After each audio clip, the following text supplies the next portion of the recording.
Continuando con el segundo módulo de urgencias oftalmológicas, vamos a hablar ahora de trauma orbitario.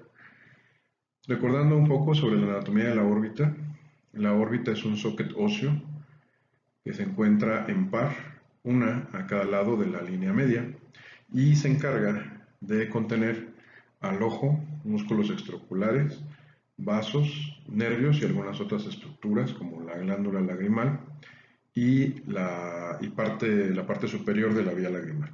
Está conformada por 7 huesos, a saber, que es la porción frontal del hueso maxilar, el hueso frontal, el cigomático, el etmoides, el esfenoides, el lagrimal y el palatino.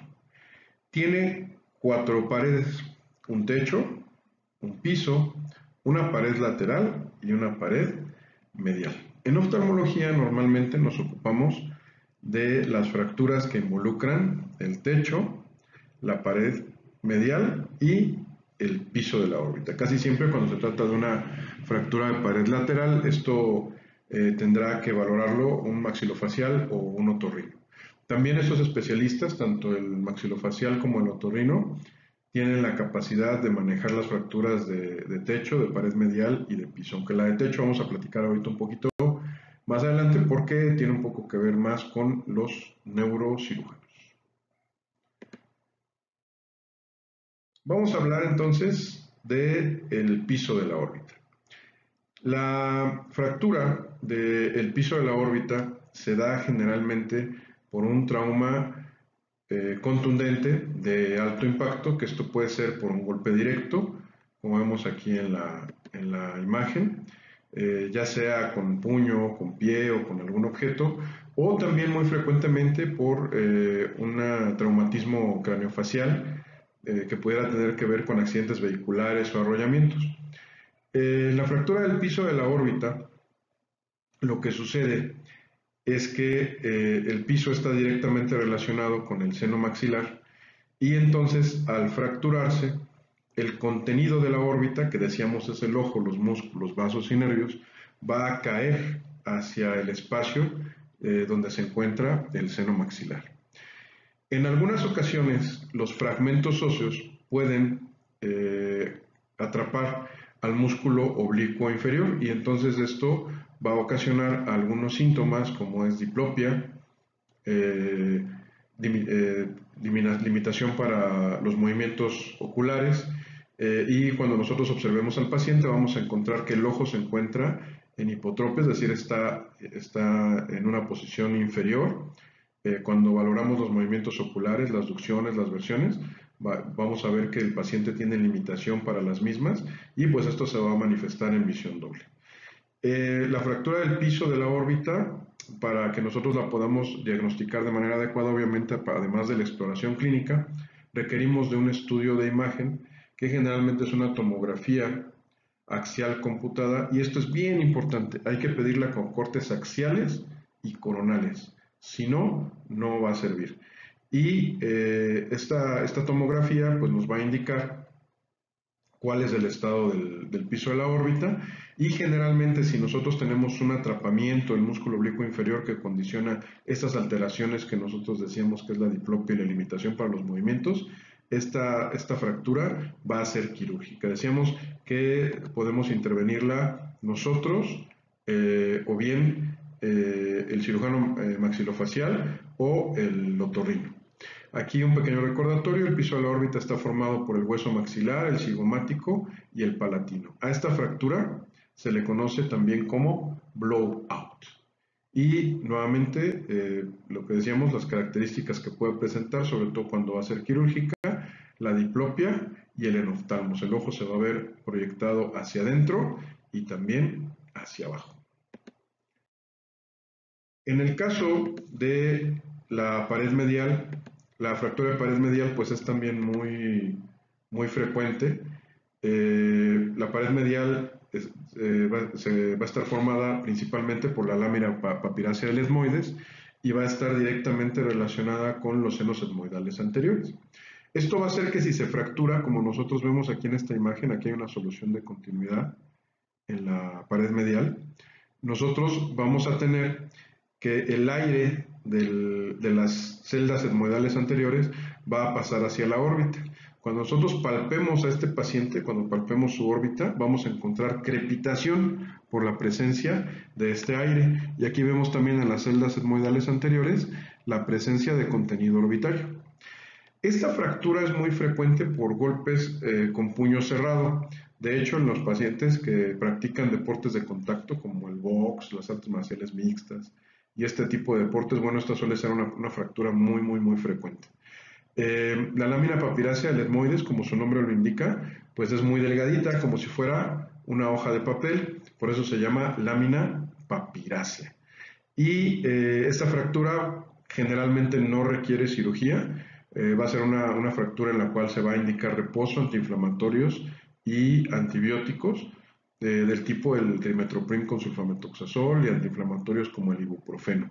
Esta fractura se puede manejar ambulatoriamente y, como les platicaba, generalmente no va a requerir de algún tratamiento quirúrgico. Es bien importante comentar a este paciente que no haga maniobras de Valsalva, por ejemplo, el sonarse.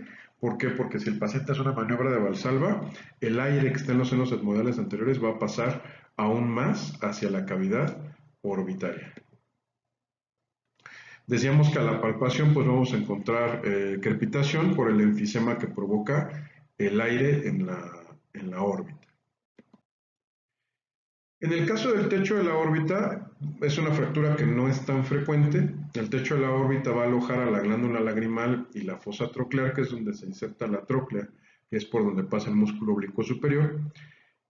Vamos a encontrar ahí también la escotora orbitaria superior, va a estar formado por el hueso frontal y esfenoides. Y los datos clínicos que nos va a dar una fractura de techo es hiposfagma, que es una hemorragia subconjuntival. Como habíamos visto en el módulo anterior, el hiposfagma puede ser por trauma, en este caso sería un trauma muy importante, y vamos a encontrar también hipotropia.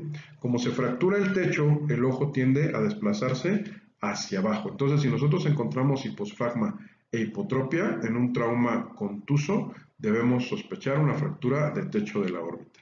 Aquí en esta tomografía axial computada podemos observar la solución de continuidad en lo que es el techo de la órbita, que coincide también y está en relación directa con la fosa craneal anterior. Entonces es por eso que esta fractura se debe manejar en combinación con el neurocirujano, porque es probable que por la intensidad del trauma también haya alguna afectación en la fosa craneal superior.